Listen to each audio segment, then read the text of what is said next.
Hello, UK Crime Book Club. Happy Tuesday, everybody. We are live with Caroline England, and I was just saying before we went live, I shouldn't be nervous by now because we've done this so much, but I am. Show off your books while I compose myself. Well, I guess what I should really be showing now are, you see, Mummy Book, that was the big one, whoops, Truth Games, had a baby, and this is the baby. So Mummy Book has had a baby, and it's the baby that is now out. I'm going to get on the screen. This is one that's out. It's a standard UK paperback, which is available now. So please look it up and see if you fancy it. So yeah, so this is the baby Truth Games, but this is the standard UK paperback, so it's cheaper than the other one. So win-win. So that's the one we'll put a link to later on. Excellent, thank you. It was only out last week, so this is sort of like my launch. No Fabulous. pressure, Sam.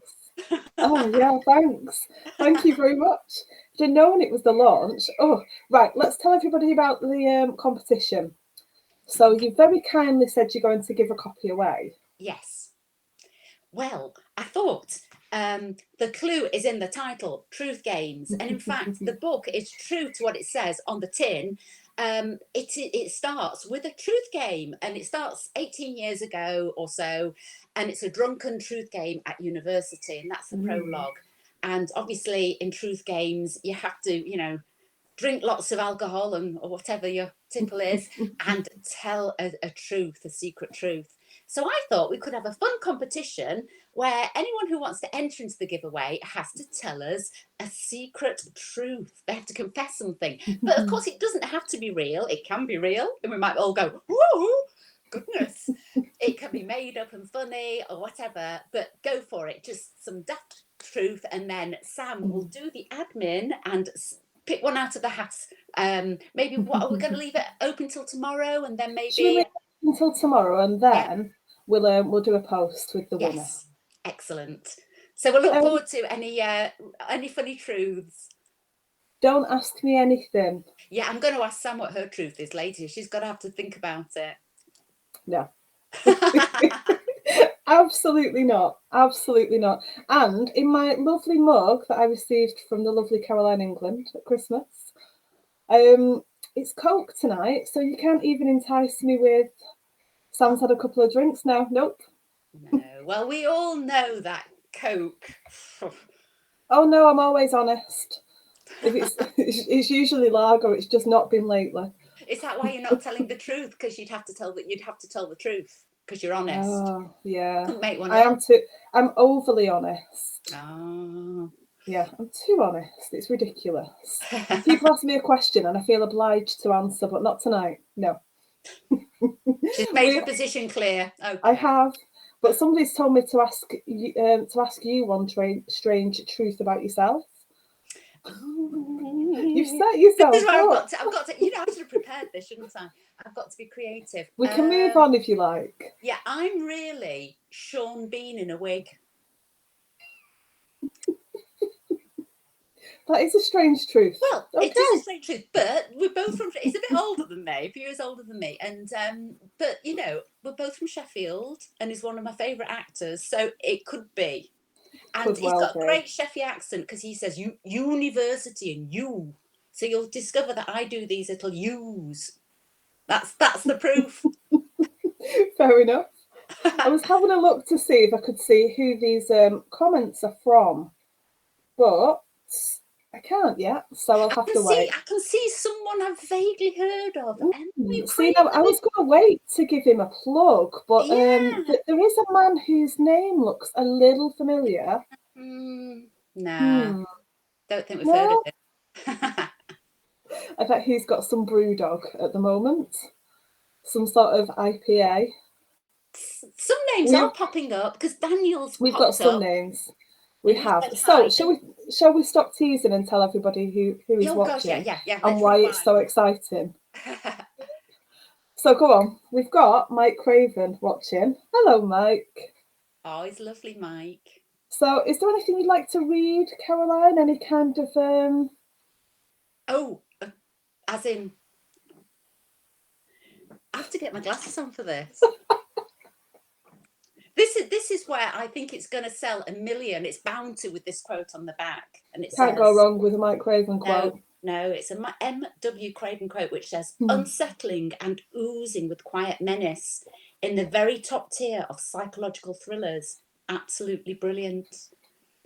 I mean, and I only paid him 100 quid for it, which I thought was a bargain.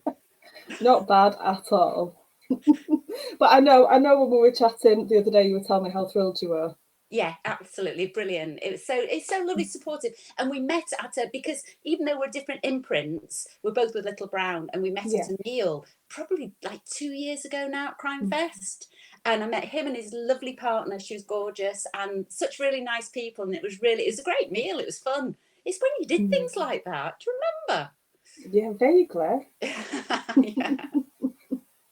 So I will find at some point, Facebook will update on my phone and I'll be able to see everybody else's names, but at the moment it's not doing it. But we've got can hello see from one name there. TG. Sorry. Yeah. We've got hello from TG, who's our lovely admin. Somebody has said we need a Manchester branch of UKCBC. Caroline and Co are all around your neck of the woods, Sam. Yeah, we do. Absolutely. Yeah. Well, we could, when we're allowed, we could have a get together, couldn't we? Yeah. Yeah, and it won't be Coke in my mug that night. Yeah, that's it. Yeah. I'm going to To be secretly fair, it won't be a record mug. Sam. I'm going to get those truths out of her. Oh dear Lord. Scare you all off. Tony Millington says, good evening, ladies. Hello, Hi, Tony. Tony. Any plans of a rerun of you doing an Author Chat special with us? You were fab last time. Ooh. So I'm going to look for who that is. So you had fun. You had Mark Billingham. Yes, yeah. Thank you, Sam. You helped me with that one. Yeah, he's Very such welcome. a nice guy, isn't he? He's like Yeah. just all round multi-talented and fun and so easy to chat to. And he was an actor and a stand-up comedian, and he stuffs mice and everything, you know. Apparently, I read, no, it was owls or something. But he does, you know, it's taxidermy. I don't know how you say it. Well, You know yeah, what I'm saying? taxidermy, but Yeah. I do not remember that at all. Yeah, I'm sure that came up at some point.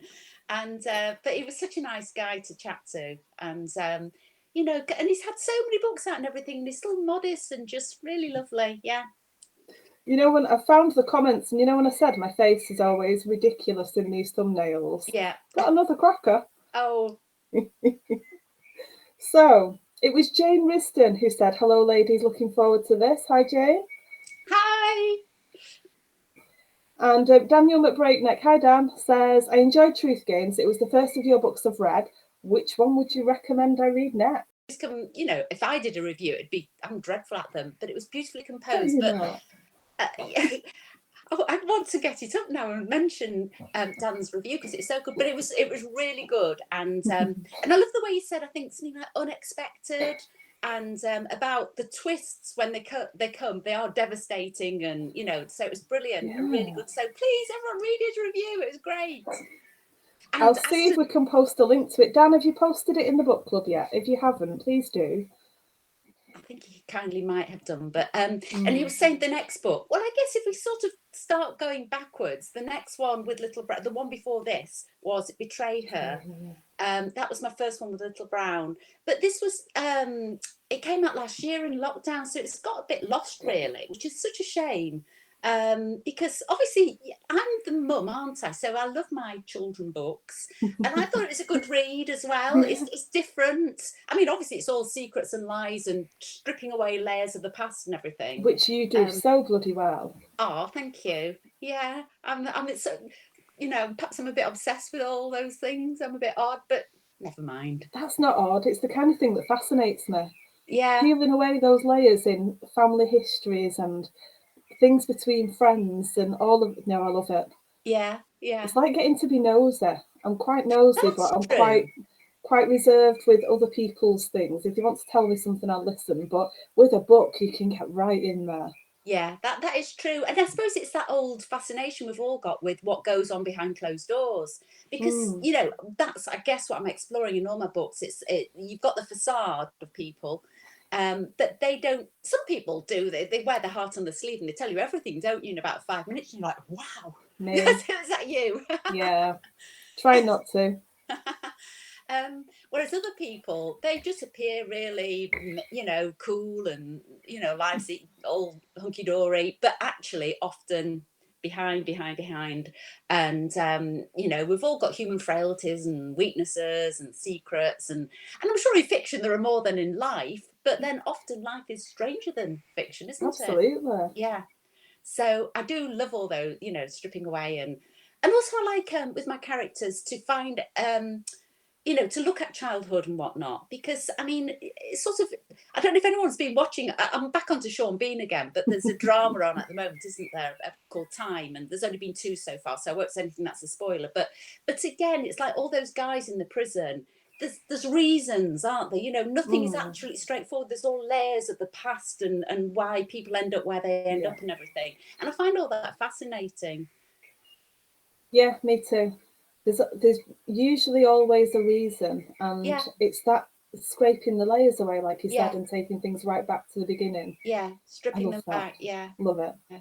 It was Kaz that said hello before, that we need a Manchester branch of UKCBC. Ah, For hi, some reason, her Kaz. name is not coming up when it normally does, which is bizarre. Andrew says hello to us both. Hi, Andrew. Hi. Um, I'm not. Oh, okay. I wasn't following at all. Then I've got a comment from Kaz that says, she's asking if you're planning on doing a rerun of an Author Chat special, and then underneath she's commented, although that question will make Sam grumpy because I keep adding stuff to the diary, and she says no, I can't, and leaves messages like, "Oh no, Timmy's down the well." So basically, I added things to the Author Chat diary, so it was like, stop that, stop typing, nope, don't do that. Oh no, Timmy's down, just silly things.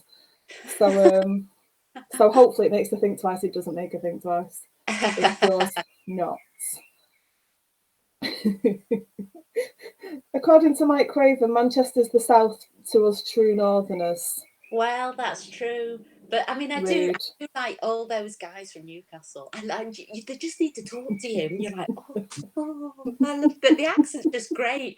And they're all really, I mean, I'm sure there's lots of not so nice people up there, but men and women, like, they're lovely. Because I went up to Newcastle Noir, and actually I saw Mike then, but he just walked past me that time. But I met a load of other writers, and I had the time of my life. It was brilliant because they took me around Newcastle town centre and into all these bars and everything, and they taught me some new words. Oh my I couldn't word. repeat what they said, but No, I bet you couldn't. I learned lots of new words. So I had to ask Mike about someone. I interviewed him. Bizarre words. Oh, lost the questions again now. Andrew wants to know if your books are available from libraries and on audio. yeah, I think they're available in most libraries, and we like you to borrow books from libraries as well, authors, Absolutely. because we do get a little payment, so that's great, and you forget about it. And it's called PLR, and sort of like the end of the year, you get a little bit of money, and it's like great. So, and audio, yeah. Truth Games isn't yet on audio, and I need everyone to buy audio on Betray Her, because they're sort of going, oh, audio's not been great on Betray Her. Yeah. So if anyone likes audiobooks, and they're on Audible, because I know you can get if you're a member, you can get certain credits and whatnot. Maybe give Betray Her a go, and then they might put Truth Games on audio. But the other 2, My Husband's Lies and my first 2, I'll pick the books up to show you.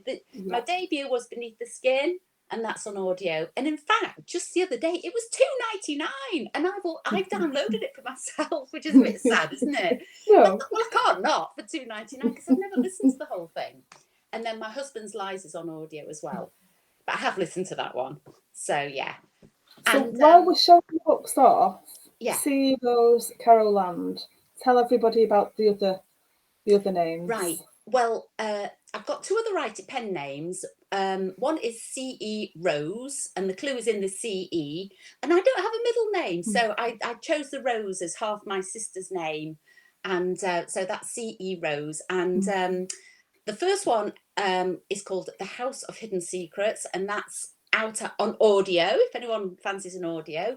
And it's in ebook, and that will be in paperback at the end of August.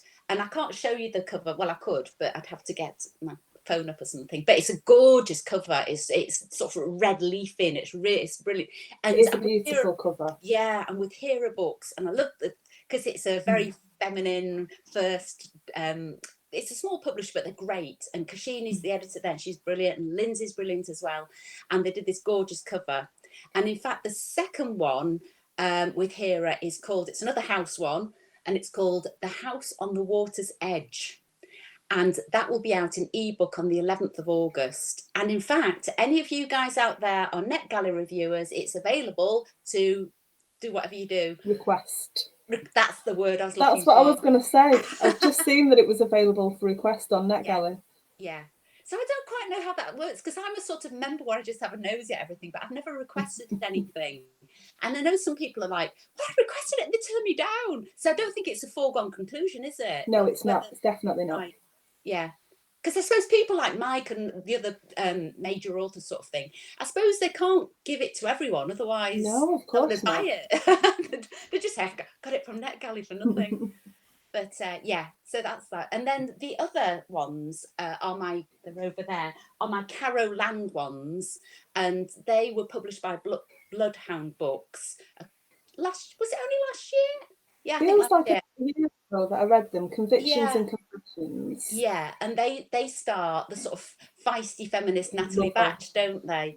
And they're set locally. I live in a place called Didsbury in Manchester, and her office is in Didsbury, and she lives in Cheadle down the road, and it has all the South Manchester. So for those of you who know Manchester, you know it all. And she goes into Chester one way, she goes into Manchester Law Courts, and it's just as much about her life, isn't it, as her legal cases. So I blend the two. So, you know, she gets herself all tangled up in stuff, doesn't she? Again, secrets and lies and people's lives. And she ends up in the middle of trying to sort X out when Y, and she can't let client confidentiality of the two to cross. So it's all a big tangle, but she makes mistakes. She's, you know, human frailty like everyone else, but she's a good one, and she's trying to help everybody. Yeah. So it's basically the two books in that series so far where, we find out what she's up to, and there are some quite dark aspects to it as well. Because obviously she's investigating crimes in some of them, and you know, she does a bit of other stuff, like a goat gets run over. So that was a different one. But there was interesting things about the goat case. You know, it wasn't just a goat. So yeah, all different things. And what I like about that series, and I'd like to write more, is the characters. There's a good cast of characters, and they're all from, you know, varied. You've got Gavin Savage, who's a giant Scot, and he's a bit non-PC, and then there's Smooth Wes Hughes, who's like a hotshot lawyer, and you know, all those sorts of different ones. And so I think if you enjoy something it does have light-hearted moments, but it's also got dark moments as well. Yeah. I loved it. I love how involved you just get in a life. Yeah. In everything, work, home, past, present, it's all in there. Yeah. So yeah, it's lovely that you were a big fan of Natalie. I so am. Great. Thank you. So I will continue to pester you for a third book. Mike and Lucy having a debate about putting Nottingham in France. Then we're going to have to relabel everywhere to accommodate where Mike thinks north and south go. Oh right, yeah. Leslie Field has said, "I loved Beneath the Skin." Oh, thank you. And Mike Raven, wobbly eggs. Do you know what wobbly eggs are? Are they actually something to do with it? Are they to do with food? No. No, in Dead Ground, there's a line about somebody being off their I'll go with off the face on wobbly eggs, and he said it's benzos. So I just chuckled and moved on. Yeah, well, I do that all the time. I need to get what benzos are, chuckle and move on. Yeah, well, in fairness though, some of the words that I was taught by Robert Scragg and Mick and that lot, and they were rude words, I have to say. And Trevor Wood was there as well. That's another one up there, and they're all up there, aren't they? They're all up there. We need a day trip. Yeah. Probably And need to sleep Eileen over. and Sharon, and it was great. It was such a good night. I bet it was. I can't Yeah. even imagine sitting with all of them in the pub. Yeah, really good. Me and Kaz joke that we're going to go for a drink with them and Lucy, but Kaz doesn't really drink much. So me and Lucy will fill in for her, be fine. Yeah. Be fine. Lucy Sampson said drugs ending with Pam. Right. So has this book release been a bit easier than, mid-pandemic? Yeah, it's been actually much the same in terms of I had a book launch for my first 2 books, and it was lovely. And you worry, it's like hosting a party. You think you're going to be Billy No Mates and no one's going to turn up. That's really weird. So in the end, you go and drag people off the street. Please come in. I'll give you some champagne. Well, fizz, cheapy fizz. But yeah, but it was great. And it's a way of making it feel as though it's a big thing. So obviously for Betray Her, it just sort of went like this. And Truth Games has a little bit as well, because obviously we've now had everything put back, so I didn't organise anything because I didn't know what the situation would be. And of course, if I had a book launch, there'd be about 1,000 people wanting to get in the room. Absolutely. So I know the truth I'd be at the front and centre. But the truth is, I could probably have done it with 6 people, in the garden. But my 6 fans. But yeah, but no, it is slightly better, but it would have been nice to do it sort of properly and get everyone there and do a little reading and all that type of stuff. But we will get there. You will get to do. What would be the dream launch? If you could literally pick anything anywhere. Budget and travel restrictions are gone. Well, we could, I guess, just go to Central Park and have it out in the park. What do you reckon? That'd be quite nice, wouldn't it? Just absolutely hang out. Go near John Lennon's. Maybe ask Yoko if we could borrow John's old flat, and hang out there. Because apparently Ringo now lives in there or something. So we could ask Ringo if he wants to come as well. Love it. What about dream destinations for somewhere that you'd like to set a book? Is there anywhere that you've been or that you haven't been yet that you'd like to go to and then, set a book there? Well, again, I quite fancy the idea of New York. I think, was it Wilderness? Bev Jones did a marvellous book, I think Wilderness, and that was partly set in New York. And I thought, oh, yeah, sounds really sort of like cool sort of thing. But only for the jollies. I think I'm dreadful anti. Everything ends up set in Manchester because you know it well. Yeah, that's it. But having said that, the House of Hidden Secrets, I went to Goose Tree, which is in Cheshire, and I set it in this big old mansion called Ramsey Hall, where there's all sorts of because it's has a little bit of Gothic in there. And of course, I've never been in there. But what I did was I went on, Rightmove and Savills and things and just went and nosed in everyone's properties. So I did I've been there virtually. So you can do it virtually. Yeah. So I went, it'd be nice if they did read it and went, this is set in my house. But yeah, so what was the question? No idea. Where you'd like to visit. Oh, yeah. Well, it's in Betray Her. There's some of Betray Her, not much. Betray Her again. Is set in Corfu, just a little bit. And I have been to Corfu. So that was genuine research. Yeah. So I should really, I mean, you need to earn a lot of money to worry about these things, wouldn't you? But if you were very rich, you would then go to Corfu and claim it for expenses, wouldn't you, against your tax bill? Yeah. So when I'm rich, I shall go somewhere really nice. Maybe the Seychelles would be a good place to set a book, don't you think? I think it would be a great place to set a book. You all always pick somewhere really warm. I'd be in Norway at the side of a snow-capped hill somewhere with a fire going. Oh yeah, no, that's a nice setting. I like that. But I shall do it virtually. Why did you decide to write something in the Gothic area? Is that something that's always interested you? It's only a little bit. It's just a little bit sort of spooky, that the House of Hidden Secrets. And the sort of spooky bits can be either you could think something slightly only slightly. I wouldn't want anyone to think, oh, that's not my type of thing, because it's only a touch. But the touches that are like that could either be genuine in something slightly spooky, or just in someone's head type of thing, or it could be just a creaky old house type of thing. So I'd only go as far that far. And again, the next one, the what's it called again? It's all these long house The titles. House on the Water's Water's Edge. Gosh, she's good this Sam, isn't she? Again, that just has a very, very, very slight touch of that as well in it. And I suppose it just distinguishes the psychological thrillers again, or domestic noir, because everyone goes, it's not a thriller. And I sort of agree with you, but that psychological thrillers are different from thrillers, aren't they? That they're allowed to be a bit slower and more about people and characterization. Absolutely. But anyway, so it's sort of just this. So I've got my legal ones, and then I've got my standard psychological thrillers. Then I've got the ones with a touch of. So I've got the three slightly different things going on. So We've got a question that asks, how long did it take to write Truth Games from doing drafts and then editorial and agent? And that's from Andrew again.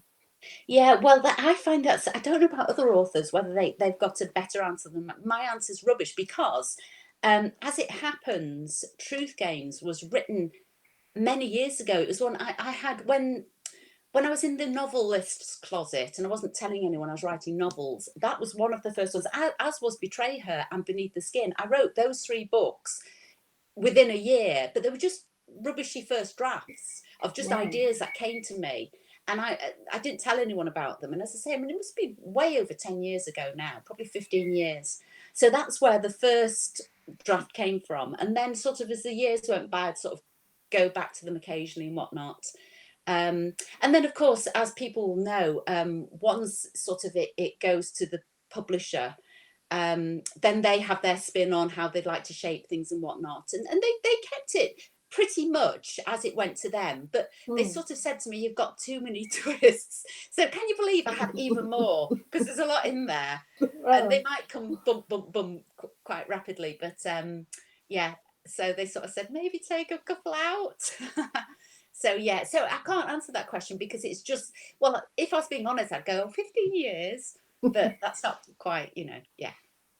So, but in small parts, yeah, though. in 4 chunks. Yeah, but other books I've read, like for example, the House of Hidden Secrets. That's a more recent one, and I would say I did the first draft in probably something like 3 months, and then of course you then go through it again, and then you send it to your agent, and she might have some take on it, and then it goes. It went to Kashini at Hera, and she had a little bit of a take on it, but again, nothing major, because you dread it at the structural thing in case they go, no, change the whole book, take out 10 characters, that's like, oh no, it's the worst nightmare for authors.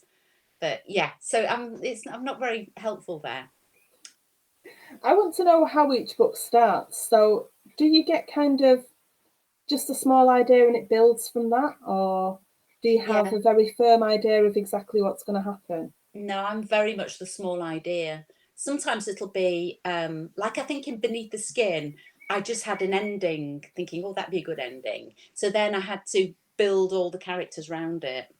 And then, for example, in The House of Hidden Secrets, the thing that started me off of that is I wanted a story about brothers and the love between brothers and the relationship between brothers.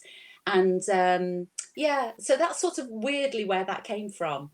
And then as it goes along, for me, I don't plot, it just sort of all happens, and I bring in other characters, and or I might have had an idea for, because I did have the idea of a woman coming into their lives, but I didn't know how she was going to come into their lives or what would happen and everything. So that's where that came from. And I think probably with Truth Game, because a lot of my books, they do have a lot of me in them. So Betray Her has a lot of things that did actually happen to me as a child in there. Okay. So that's quite, although I'm obviously I fictionalize it, and what else? I'm trying to think of my other books, but they have, but Truth Games, I was thinking, well, what's me in this? And then I remembered, because it was so long ago, it was to do with Ellie, the main character, does have these night terrors effectively, and I can have bad dreams and everything. And I think that's when I was trying to work through that, create something from that. So that's, I think, where that sort of nugget came from. And then I have no idea where the rest came from. And of course, it's like, and I know Mark Billingham said this, when you finished a book and it's all done and dusted, you think you can never do another one. You think, where am I going to get any more ideas? And hopefully I will, but I'm at that stage now where I think, can I ever write another one? That mild moment of panic at the beginning. Yeah. Mike wants to know, will you ever reference COVID in a book, or will you write it as though it never happened? He says, tough call, isn't it?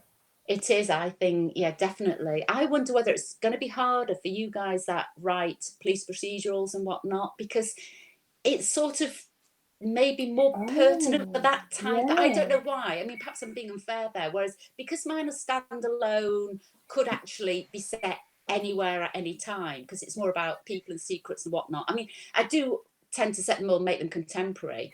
But so I think unless you're going to have the psychological thriller around COVID, I think I'm just basically saying I can get away with it. So no. Yeah, I'm intrigued to know whether Mike will. Sorry? I'm intrigued to know whether Mike will. Yeah, well, I'm intrigued as well. And I suppose also the difficulty is if you're going to, we're still not at the end, are we? So we don't really know the end of the story, do we? We don't know the end, absolutely not. We're right in the middle of the story, so that's a bit tricky as well. Mike's just said that Michael Connolly and Carl, he's throwing me a name that he knows I'm not going to be able to pronounce. I'm going that Carl, yeah, him. Carl down the road, yeah. Write as though it's over already. Right, okay. Mike's just said, I do in The Botanist, although I sort of have to, as there are a lot of hospitals in it.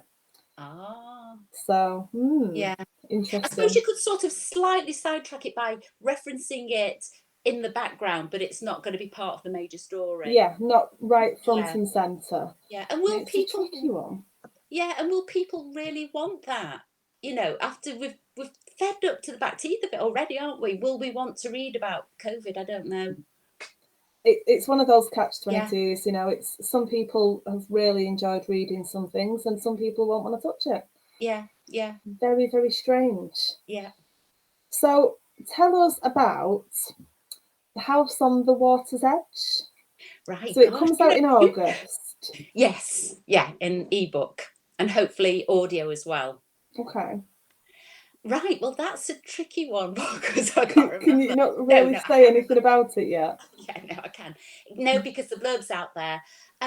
Basically, we've got a character there, and this is quite autobiographical again, in a way, isn't? Because obviously I twist secrets and stuff around it. But we have a character called Ali, who was a very professional barrister, and she's right at the beginning of the book. She picks up the phone, and her sister says that their mum has died.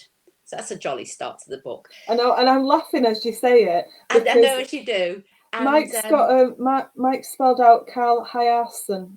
Oh, right. Phonetically for me, which is what I was going to say. But anyway, sorry, that's why I'm laughing. I'm not laughing at the... carry on. No, we'll go, oh, that sound. If someone dies, she'll laugh. Don't have her. Yeah, so and she's just had a baby, so she's juggling with the demands of having a baby, dealing with the grief. Her sister lives in Canada, and she knows she's got to go to Norfolk. So I'm travelled to Norfolk for this one, from Manchester to Norfolk to sort out her mother's affairs. So eventually, after some hiccups, this, that, and the other, she gets to Norfolk, and that's when she discovers the past, what she thought her idyllic summer holidays, and the past and her whole, family relationships and whatnot weren't what they seem, because she discovered all sorts of secrets when she gets there. But the other autobiographical thing about that is I've done it into the usual sort of twisty, turny, lots of secrets, etc. Is that was inspired by me reading my parents' love letters. And I know. I don't think I'd want to do that. No. And I discovered them when actually it was after my mum died. I think my dad was still alive at that stage. And it was so interesting just to Because my dad was all sort of like so affectionate and so describing, and he so obviously really, really fancied her. And this was before they were married or anything. And she was all like, okay, love and cheerio, sort of thing. And I felt really sorry for my dad. Anyway, so part of the story is wrapped around those. And that makes it sound very sort of like chicklit, and it isn't at all, because obviously there'll be very dark aspects of the story. But I thought, well, no, it's, you know, that's where the inspiration came from. Now, here's the truth for you. I'm now sat here wondering where the letters me and my husband used to write to each other when he was away a lot are. I don't want my children to find them. Oh, we all know why, don't we? Let's move on very quickly. My mum watches this. TG asked a question. I've thrown myself right off now. Where would you like your career to be in 5 years' time? So what was the question? Where would you like your career to be in 5 years' time, T says? Well, I'd love to. I mean, the most important thing, obviously, I'd love my books to do really well in the charts and whatnot. And my husband's lies did. It got really high up. It got to, I think, number 4 in the overall Kindle chart at one thing. And that was like, oh, it was great. But so obviously, I'd really, really like to do well like that. And I'd love to be a Sunday Times bestseller. I'm so jealous of that Craven guy. I know somebody else was a Sunday Times bestseller this week. I know. And but I guess what is most important, I mean, that's a pipe dream sort of thing, is just being published and getting the books out there. So I'd love to just carry on, because I've still got a bit of a backlog of books that I've written that I want to get out there. So that's my thing. If I can get my paperback books and get them on the shelf, I'll be happy bunny. You know, as long as people, and I get good reviews and people still say they're well written and all that type of thing. And that's it, really. We need some more truths from other people. I told you I'd say something I'd regret. Right. That was really funny that you told the truth without realising. Yeah. No, I knew. And even as it was coming out of my mouth, I was thinking, shut up, shut up, shut up. Kaz says, my only love letter I have from my husband is the stick-it note he left on my wedding dress saying, gone to Mexico, love James. That's hilarious. That's brilliant. God, there's a story in that one, isn't there? Somebody has asked, did you visit Norfolk for the planning, or have you got any links there? Right, I'm going to read this. This is word for word. This is not me. This is the question. They're all a bit weird in East Anglia, she says. My mum's from Suffolk, so I'm allowed to. So just to be clear, I am not saying people from East Anglia are weird. Well, I went, we used to go to Norfolk during the holidays when I was a child. So that's the connection there. So it's very much what I remember from being a child. So the village it's set in, it's a village called Horning on the Norfolk Broads. And it was all stuff like when we used to go on a boat on the Norfolk Broads, and it was lovely and everything. So her idyllic childhood was sort of my idyllic childhood as well. And yeah, so, and it's lovely. But I went there probably last about maybe 20 years ago, just for a weekend. But I'd like to go back, and I'll go to that village. I think, oh my God, you know, it's nothing like my book. But it's fiction, isn't it? It's fine. It's fiction. Yeah, of course. So, yeah. Everything changes. It's absolutely fine. And that was from Kaz as well. I did wonder if that was from Kaz. So yeah, you get me into trouble, Caroline Master. Like that? She just likes to give me things to say. I'm sure of it, and I don't blame her really. You have to get your revenge. Leslie Field says Norfolk's a really good place to set novels. I think all that sky and the wind never stops blowing. It's beautiful. Yeah, and the river, the depths of the river. So I've got a bit of symbolism going there about the secrets, and it reflects the river. That's very poetic, isn't it? It is, absolutely. I know it, and I didn't know it. Andrew says, you just mentioned Norfolk. When you first started writing, did you take a course at University of East Anglia? As I know some authors that have been there. That is true. No, I was in Manchester, of course. I came to Manchester. I came over the border from Sheffield to Manchester. You did. And I studied law, and then I became a lawyer. So for my sins, but it was good. It was all good stuff for writing novels, and especially the bit when I did, represented criminals, and then when I did divorce, obviously, as well. So that's perfect for psychological fiction, isn't it? So absolutely. Yeah. Tony Millington says, what's the competition for Truth Games? So give us a recap, because we've got about 20 Yes. minutes left for people to give Yeah. us some truth. Just basically, just for a bit of fun, either comment on the feed today or comment on it tomorrow, and you've just got to confess to a truth or a secret. And because, you know, as you would if you were at university or anywhere, basically drinking too much Jack Daniel's whiskey, as they are in this, and saying, come on, it's your turn to tell us a truth. So it's just any truth, but you don't have to tell us a real truth, not like Sam has. You can make it up and put anything daft or whatever, and then I could be making it up. You never know. Yeah, you're making it. We know that. Yeah. Mm. So yeah, and then the names can go in a hat, and Sam will do her thing with the hat again and pull a name out. Absolutely. And it really maybe there should be alcohol in the mug. Maybe Yes. that would have helped. Yes. You need a big post-it note on your thing saying "Do not."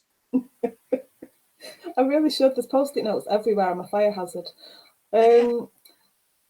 I think it's Kaz that says, I'm rubbish, I'm an open book. I don't have any good secrets. Oh, well, that could be a secret. Yeah, you have to make something up. Let me see. Yeah, It is Kaz, yeah. Tony Millington is saying, start reading Sam's favourite author, David Blake, for Norfolk. Now, he is one of my favourites. Oh, right. And they are set in the Norfolk Broads. Oh, wow. So if you haven't read any David Blake, and they're all on my Kindle, I do actually have, I've been moving my office around, so everything's kind of all over the place. Otherwise, I'd show you the cover for, but I'm not touching the shelf, I'm not doing it. We've got the Wherryman there, which is the most recent one. Tony wants me to knock books on my head, I'm not doing it. I'm not doing it. But yeah, David Blake, good recommendation. Who have you been reading lately? Well, can you read crime while you're writing crime? Not really. I don't know about other authors, but I find it quite difficult to, when you're in the middle of creating, say, a first draft, I feel I need to carry on doing that. And obviously, if you read someone else's book, you might think it's far better than yours. Or think, oh, I wish I'd written that. Or I am writing that, and people think I'm copying it. But yeah, and I must admit, over lockdown, I lost my reading mojo, and I don't think I've ever got it back again. But I need a really good holiday, because that's when I can just read and read and read. And but at the moment, I've got 2 books on the go. One is The Dinner Guest by P.P. Walters, is it? Yeah. Okay. And I'm really enjoying that so far. And then I'm also reading my friend Carolyn, whose writing name is Amanda Robson. She's got one coming out in August called The Unwanted Guest, I think. Okay, I've seen that advertised somewhere. And so I've got an advanced copy, so I'm very honoured to have. And I'm reading that on Kindle, and then I'm reading Barnaby's book in paperback. So I'm reading one when I go to bed, and the other when I go out into the sunshine a little bit. That's my excuse. I have to go outside and, you know. Sue says her secret is she had dinner with Richard Burton while he was still married to Elizabeth Taylor. Oh, that's a good one. I like that. And with tea, you don't know if it's made up or if it's true. Really good. Beautiful voice. He was a bit sort of sexy, wasn't he, really? Yeah, I mean, you know, obviously back in the day sort of thing. But yeah, no, I like Richard Burton. I've got a new favourite question. So one of the questions I always ask is about memorable moments. But before that, I like to ask now, would you ever put somebody in a book just to kill them off? Well, it's sort of tempting, but you'd have to be really subtle, wouldn't you? Because if you really did like... I don't know that I'm going to do subtle if I ever actually do it. Yeah, because, well, I mean, I think a lot of authors have said, haven't they, if they're annoyed with someone or whatever, they put it in a book. And yeah, but you'd have to be really sort of subtle because you don't want to be too obvious that it's you I'm killing, sort of thing. But yeah, so but yeah, I suppose it would depend why though, wouldn't it? Yes. Oh right, I'm gonna go to bed tonight and think about who I want to kill, and I'll work the next one round that. I know, don't have to really want to kill them, but you know, we could. Yeah. I know. It's sort of like, it's like virtual killing's okay, isn't it? Yeah. Yeah. I know that there are some authors that we've had on who've said they did, and I was Oh, T's saying he was very sexy, and that voice. yeah. I can hear her. Are you on the red wine, TJ? I have to ask. That's hilarious. I'm hoping that somebody else steps in and up games my truth. Up games? That's not a word. No, I know what you mean. Yeah, you mean it sort of erases what you've said, otherwise we'd just remember yours and no Yeah, one Mike else. Craven, come on. URT must have something. Lucy Sampson, come I'm on. sure all these Misspent names can youth. go in the hat anyway, can't they? So yeah. So when you've had to take things, and I know you didn't have to change much, when you've had to take out some twists, did you get to choose what you took out? Well, they sort of, the thing is that my editors were Anna and Hannah at Piatticus, which is an imprint of Little Brown, and they're brilliant. They're so lovely. They're very collaborative, and they're not dictatorial at all. They don't go, "You've got to do this." They sort of go, Mm. "Well, what do you think about this sort of thing?" And generally, they're right.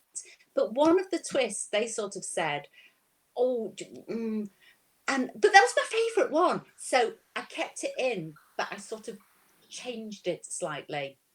So they were really happy with the change. So in the end, I didn't take it out completely. I just sort of did that with it. I don't know if anybody else just heard the sirens racing past my house. That Oh, was, was it? Okay. if you saw me jump then, there was suddenly, it must have They're just coming needed to somebody to arrest move you. out of the way. That was very strange. We've not had that many sirens and things, obviously, lockdown and Yeah. all of that. And it seems to be happening more and more now, which is Well, annoying. it's only right and proper in this book club, isn't it? We have a police presence. Which brings me back to one of the questions that I missed earlier on about experts. Do you have experts that you speak to for different things as part of your research?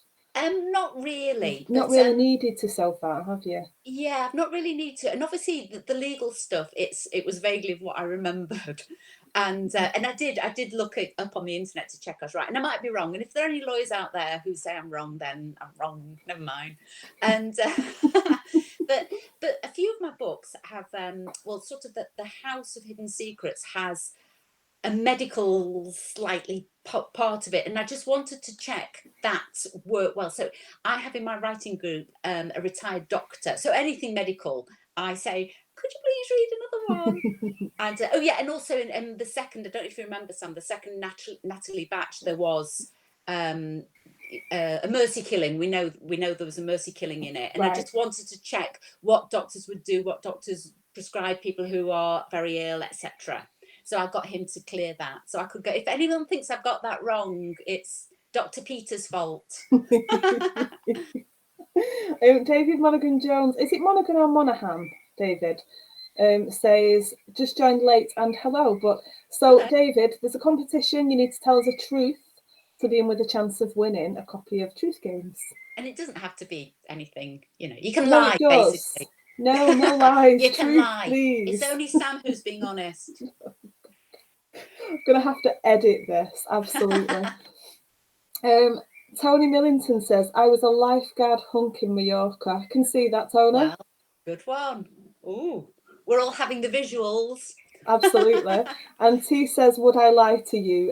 No, you just wouldn't tell me. And he says, oh no. We need a truth. Come on. Help me out. Have you gone blonde yet, David? We had an interview the other night where the blonde plotters are going to come on at some point, and Gwyn was on and saying that we could all be part of the blonde plotters as long as we actually, bleach our hair. So Well, I don't know it's how sort of, difficult it would be to get rid of this dark hair. yeah, but it's sort of in the title, isn't it? The blonde, yeah. Yeah. Wine and blonde hair, they are the prerequisites for joining in. I can get on board with that. Oh, I was a life model, not me. Yeah. A member is saying I was a life model at an art group at university. Oh, now that could be true. It couldn't be true. I think it is true. I think that's true. That sounds true. Yeah, And I'd that's love to David. talk to you actually about that, because I don't know how, you must feel very conscious of, And in fact, it's relevant to a book I've just finished. The last book I wrote, that's relevant. Oh, Yes. so right, we'll put you in touch with each other. Yeah, because it's that one of the characters is an artist, another one is his muse. So I would like to be a fly on the wall for that conversation. He says it is true. oh, excellent. Nice. And he'll go blonde next year for if I'm interviewed. Okay. I will message you and we'll organise that. We've only got 10 minutes left. Absolutely flown. And now I know I've asked you this before about memorable moments as an author, but have you got new ones since, or is it tricky in a pandemic year to have more memorable author moments? I think I'm trying to think. What I have no idea what I said last time, but obviously the highs are. I like just I'm easy to please. I love the cover reveals and seeing what's covered. Obviously, you hope you like it, and I have liked them all, so that's great. And I just love getting a glowing review. I'm a real saddo. I love it when I get a really good review and someone's just not got being a saddo. But they've really got the story, everything you wanted them to get, they've got it, and it's like, yes, it's just brilliant, it's lovely. And then of course there's always the 1-star reviews, which are fun, aren't they? You know, so some of the things you get, you're like, you have to look on the bright side, because everyone's got their own opinion about stuff, haven't you? And sometimes, so that's like high, low, whatever. But yeah, what else? I don't know. I'm just still waiting for the the helicopter and the Bentley and a constant supply of Dom Perignon and all that type of thing. So I expect that's what's happening in the Craven household. Probably. There was a nice picture of Mike and his wife had gone for Joanne had gone for lunch the other day. He was saying, "Oh, I'm still celebrating my book launch," and then underneath it was Joanne's birthday. Happy birthday, Joanne! I know that. I thought that was really. That was a bit. I think we were all worried about the portions. They looked very small, didn't they? Yeah. What on earth was that about? Maybe it was one of those where you have about 20 courses. You'd need it. Yeah. Need No, it I noticed that as well. I thought that was funny. Somebody said last time, Tony'd love to see a blonde Sam. You wouldn't. Used to be blonde. No, I don't think I'd suit it now. Last one. I was a guinea pig for my wife when she set up her colonic irrigation. I had 10 in 3 months. People who know me said they could certainly relate to me needing that many. I think that's is that do we know who that's from? David Princess Monaghan Diana Jones. That irrigation, didn't she? And apparently felt much better for it. So maybe it's something we should all have a go at. I don't even know where to go with that one.